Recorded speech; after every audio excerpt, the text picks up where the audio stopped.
Pleasant good morning. John Walk, LSCSN, Lone Star Christian Sports Network. We're here at TAPSCon, day 3, second day of the Athletic, and joined here, pleasure to be joined by the athletic director and head football coach at Dallas Christian School, Mike Wheeler. Coach, good to have you join us. Glad to be here. You were telling me a little bit, your kids are busy this summer. Oh, yeah. With the college camps going on right now, we've got – I think there's probably so many of them they can't choose which ones they want to go to. So they're kind of looking at it, go, okay, this college coach wants me here, and this college coach wants me here, but they have to pick and choose which ones they want to go to. But, we talked as a staff and said that's good that you have kids that are getting college looks, but at the same time, you'd like to have them more, in your off-season program during the summer. But, you make it work and you move forward, and you'll just catch up later on the year. How are your numbers? I mean, obviously, with the last realignment, you all moved down from a football standpoint from Division II to Division III. You're in the second year of that cycle. Realignment's getting ready to come again. So what are your numbers there at DCS right now? Our numbers are going to move up a little bit this year, but, depending on what TAPS does with the numbers, most people didn't realize that they changed the numbers, from 240 down to, I don't know what the number was, was 4A. And for us, we haven't been 240. In my 31 years, we've been somewhere around 220 to 230. Every once in a while, we'd hit 240, but we've just never really been over 240, but maybe a couple times in that 30 years. So really what I'm hearing you say is that you've really kind of been playing up a little bit over the years. Yeah, we've played up probably the last 2 realignments, but it's one of those things you just have to go play where they put you. Right. And our non-conference schedule, last year and again this year we'll play mainly 6A teams and some 5A teams, and we've got a out-of-state opponent, and then we got a public school opponent. Who are you playing? We're going to play Ouachita Christian, who was the state champion in Louisiana. So Is that going to be at your place, or it's going to be in between? And right now we haven't decided where we're going to play. Okay, we're trying to find a location, and so to play on Friday night, it's difficult in Texas and Louisiana. I love I love those different matchups. I mean, that's one of the things over the years that, and somebody was telling me that they were going to play Anna, and I forget even who told me that yesterday. It's just been but I love the non-traditional, non-district matchups that we see sometimes. Yeah, those are a lot of fun. A lot of times they're very difficult because you're playing great opponents, and like Ouachita Christian was a state champion last year, and they're playing the state championship almost every year.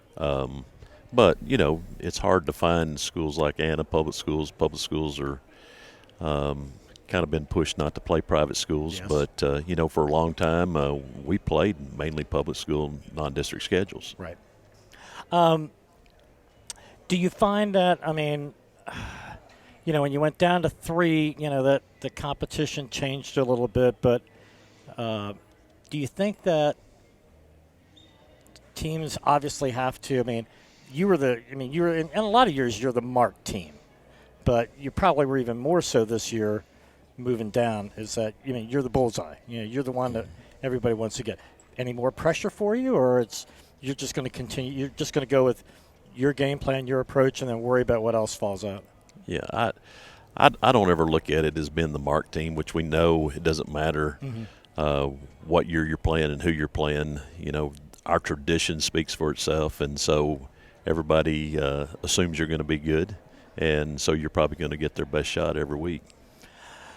I know you're a team guy, but talk about some of your kids who have really been key for you this past year, and then are going to be key players again this coming year. Yeah, the kids that we have coming back, we've got a good junior class, and there's several of those kids that have performed real well over the last several years. And Will Nettles was the most valuable player in our district, and he was all-state too on both sides of the football. And he's gotten several Division I offers. So, Will is just an outstanding young man, an outstanding player.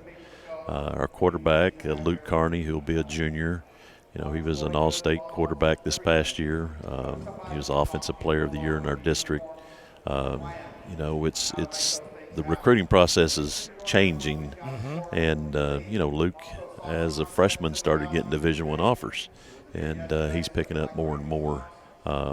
Porter Nix, who offensive lineman, defensive lineman, he's at the Air Force today, and he's got several offers, and we expect him to really be playing well. But I could go on down the list. We've got several that are just outstanding players that have contributed to our program to success. And when those kids get those opportunities to go play at the next level, it's great for them, but it's great for our program and great for our school as well. Absolutely.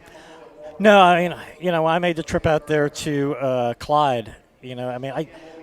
I saw it when I saw you guys at Lynch, there at Rufino, but I saw it even more pronounced. The job that William and Luke did, especially offensively against Lubbock Trinity when out there at Clyde. It was just fantastic. I mean, spectacular.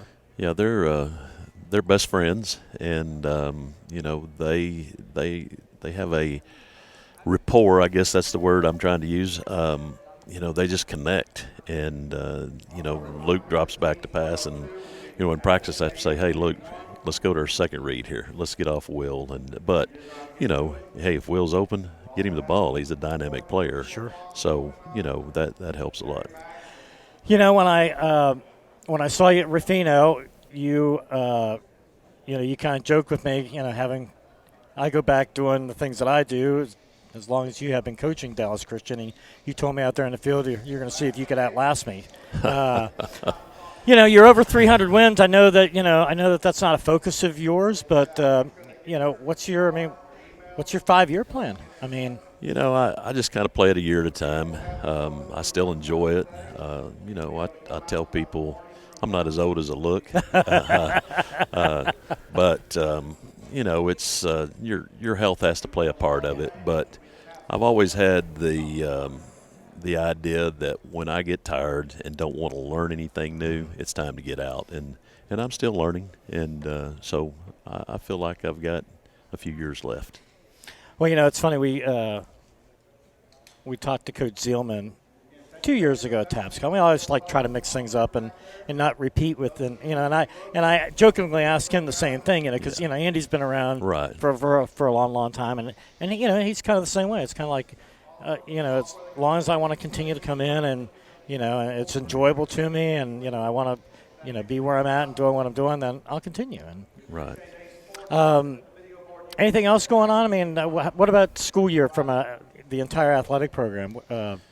What kind of year did you guys have? And we had a good year. Our girls basketball team won back-to-back state championships as well, and they had an outstanding group of young ladies, and we're proud of them. Baseball team, we made the playoffs and got beaten the second round in a 15-inning game, and by a good team, two really good teams. Our boys basketball team was a little down coming off a Final Four appearance, but they competed well, and we'll be better this next year. Overall our athletic program does well. We always strive to be the best.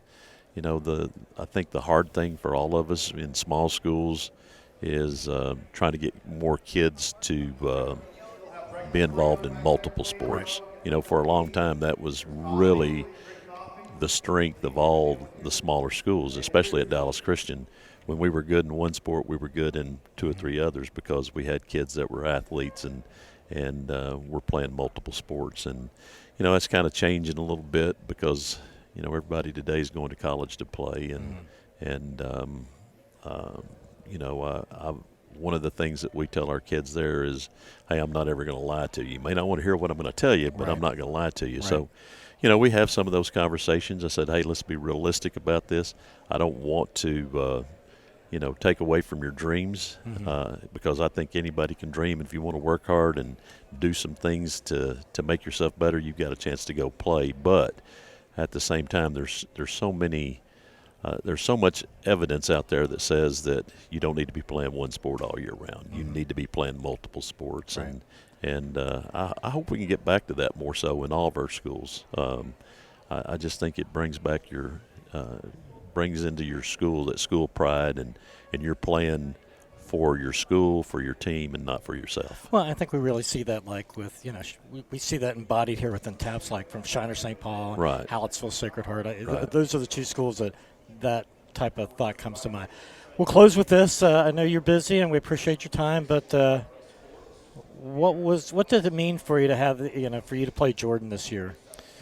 Well, Jordan's a great player, and I'm proud of him. He's doing a great job as a coach, and he's really done a great job building that program. Mm-hmm. And, you hate to – for me, it's hard to play a former player, and I know it's probably hard for them too. But, Jordan was a seventh grader my first year at Dallas Christian, and so I got to see him grow up and mature as a player, mm-hmm. and now as a young man. He's a great father, great husband, and then he's doing a great job coaching. So it was tough, but I was proud of him when he won a state championship. Oh, absolutely. I just think that's that's just a great honor for him and well deserved.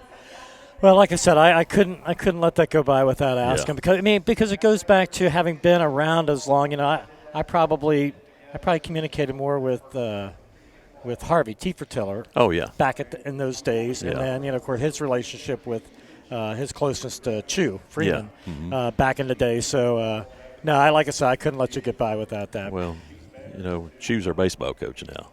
No, and I was Yeah. aware. I just haven't. I need to Yeah. get up and. Yeah.